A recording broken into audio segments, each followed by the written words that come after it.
जितेंद्र भाई यहाँ बैठे हुए हैं और लगभग हिंदुस्तान के ज्यादातर शायर आज इस डाइस पे मौजूद हैं। मैं अपने तमाम बड़ों को, अपने हमउम्र साथियों को और मुझसे छोटे जो हैं उन सबका खैर मकदम करता हूं, स्वागत करता हूं। मैं 4 मिसरे पहले पढ़ दूं, फिर उसके बाद जो थोड़ा बहुत वक्त बचा है नदीम भाई, वो अपने हिस्से का हक अदा करने की कोशिश करूंगा। मैं जितेंद्र भाई के लिए पहले 4 मिसरे पढ़ना चाहता हूं। जितेंद्र भाई, दायरे में सिमट के आया है। जितेंद्र भाई इधर आइए, ऐसे काम नहीं चलेगा, आप इधर आइए। दायरे में सिमट के आया है।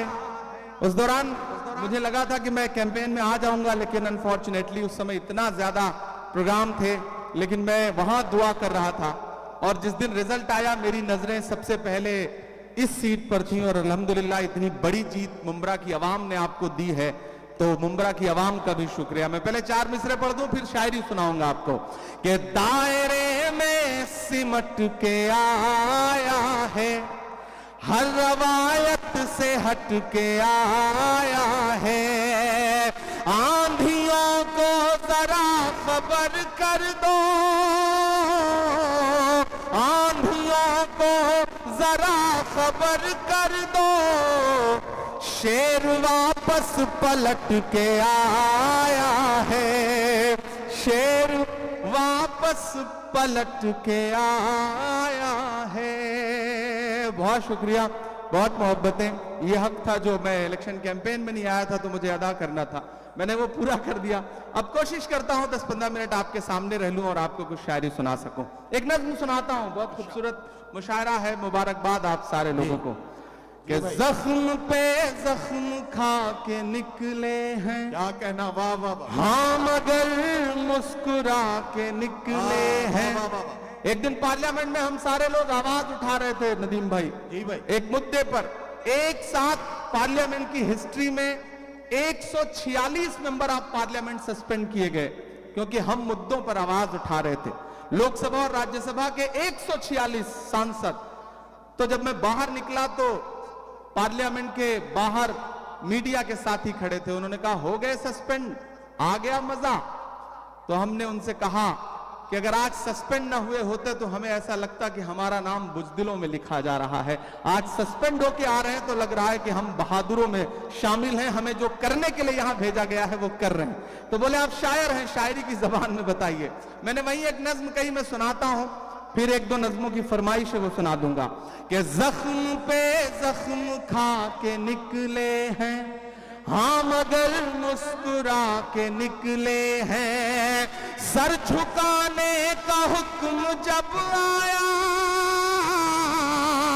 तैयार रहना मुंब्रा वालों, सर झुकाने का हुक्म जब आया और भी सर उठा के निकले हैं।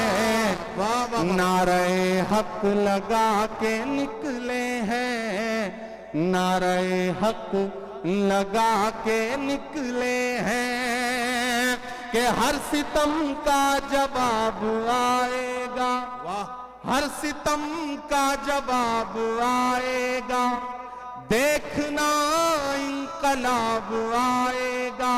मेरा ईमान, मेरा यकीन बोल रहा है इन मिसरों में। पीछे तक एक हाथ को कसम देता हूं कि खामोश नहीं रहेगा। आपकी तालियों का शोर चौथे मिसरे पे दिल्ली तक जाना चाहिए, जो मैं हिम्मत कर रहा हूं पढ़ने की कि हर सितम का जवाब आएगा, देखना इंकलाब आएगा। अच्छे दिन का किए थे जो वादा,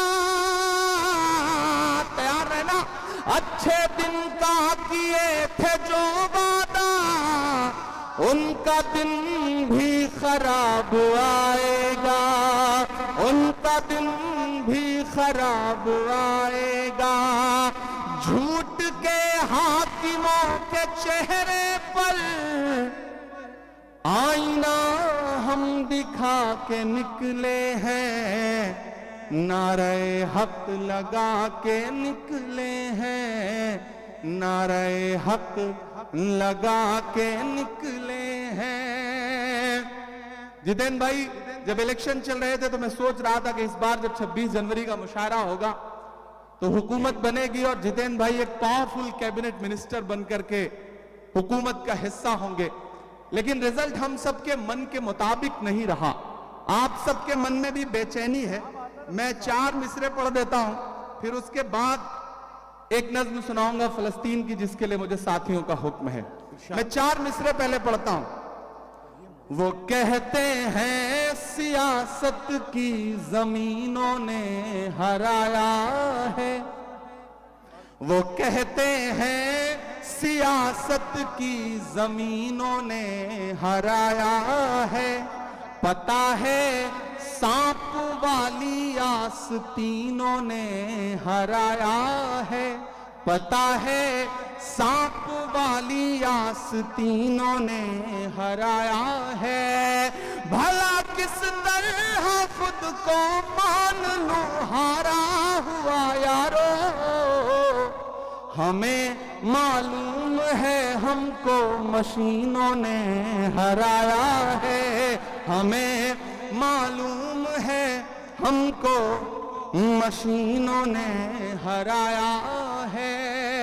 और आज जमहूरियत का दिन है, 26 जनवरी है, और लाखों की तादाद में यहां मुंब्रा में लोग इकट्ठा हैं, पूरे हिंदुस्तान के लोग। मैं जितेंद्र भाई से बैठे हुए कह रहा था कि मुंब्रा सिर्फ मुंब्रा नहीं है, मुंब्रा अपने आप में पूरा हिंदुस्तान है। हिंदुस्तान के हर शहर का आदमी मुंब्रा में रहता है। मुंब्रा की चाहे जो इमेज बनाए मीडिया या फिर विपक्षी लोग, लेकिन आज की रात वो आए और देखें कि किस तरह से जमहूरियत के लोग यहां